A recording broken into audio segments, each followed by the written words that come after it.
ఊళ్ళల్లా స్థానిక ఎన్నికల హడావిడి జోరందుకున్నది. ఇప్పటికే కొన్ని ఊళ్ళల్లా ఏకగ్రీవాలు కూడా జరుగుతున్నాయి. ఆ వార్తను మన జోర్దార్లో కూడా చెప్పుకున్నాం కదా నిన్న. ఇక ఇవాళ గిడ ఊరోళ్ళు మాత్రం మేము ఈ ఎన్నికల్లో అసలుకే పోటీ చేయం, ఓట్లు కూడా వేయమని అంటున్నారు. మరి ఎందుకు అట్లా అంటున్నారో వాళ్ళే చెప్తున్నారు. ఈనుండ్రో పారి. ఫస్ట్ ఆఫ్ ఆల్ ఏంటంటే స్కూల్ పిల్లలు అటు దాటాలంటే ఇటు రావాలన్న కష్టం ఉంది.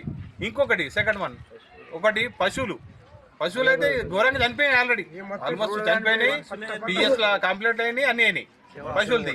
మళ్ళీ శవం ఎత్తుకొని పోవాలంటే శవం మధ్యలో ఉంటుంది. అటు ముంగడ కొంతమంది ఉంటారు, వెనక కొంతమంది ఉంటారు. అందరు దాటాలంటే ఇప్పుడు ఏంటి 4th వే ఉంది.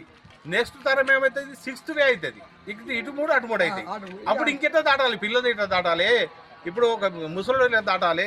అటు మరి కామారెడ్డి పోవాలన్నా కానీ, నిజామాబాద్ పోవాలన్నా, ఎటు పోవాలన్నా, నిజామాబాద్కి నచ్చిన క్యాండిడేట్ రావాలన్న ఊళ్ళకు ఎట్లా వస్తారు? మా ఆవేదన ఇది. అందుకోసమే మేము ఈ నామినేషన్లను తిరస్కరించి గవర్నమెంట్కు గౌరవంగా చెప్తున్నాం.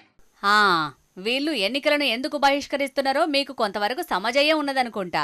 కామారెడ్డి జిల్లా సదాశివనగర్ మండలం మల్లుపల్లి ఊరు జనాలిలంతా వాళ్ళ ఊళ్ళే చాలా తక్లీఫ్లున్నాయట. ముఖ్యంగా ఆ ఊరు బందుకున్న జాతీయ రహదారి మీద బ్రిడ్జ్ గట్టకపోవట్ల పిల్లలు పెద్దలు రోడ్డు దాటేటందుకు మస్తు గోసపడుతున్నారట.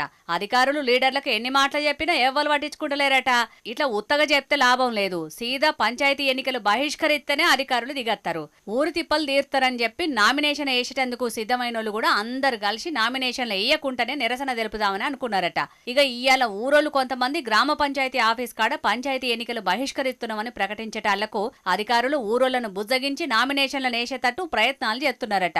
ఓటనే వజ్రాయుధంతో పాలించే లీడర్లను ఎన్నుకునుడు, వాళ్లతోటి పనులు చేయించుడు, వాళ్ల పనితనం నచ్చకుండా మల్లోతాప వాళ్ళను మార్చుడే కాదు, అసలుకు ఓట్లే వేయకుండా కూడా కావాల్సిన పనుల్ని చేయించుకోవచ్చని అంటున్నారు ఈ ఊరోళ్ళు. వీళ్ల లెక్కనే 3 విడతల ఎన్నికలు అయ్యే నాటికి ఇంకా ఎన్ని ఊర్ల జనాలు నామినేషన్లు వేయమని అంటారో. ఒకవేళ నామినేషన్లు వేసినా ఆఖరికి ఓట్లయ్యమని ఎంతమంది ఓటర్లు నిరసనకు దిగుతారో చూడాలి మరి.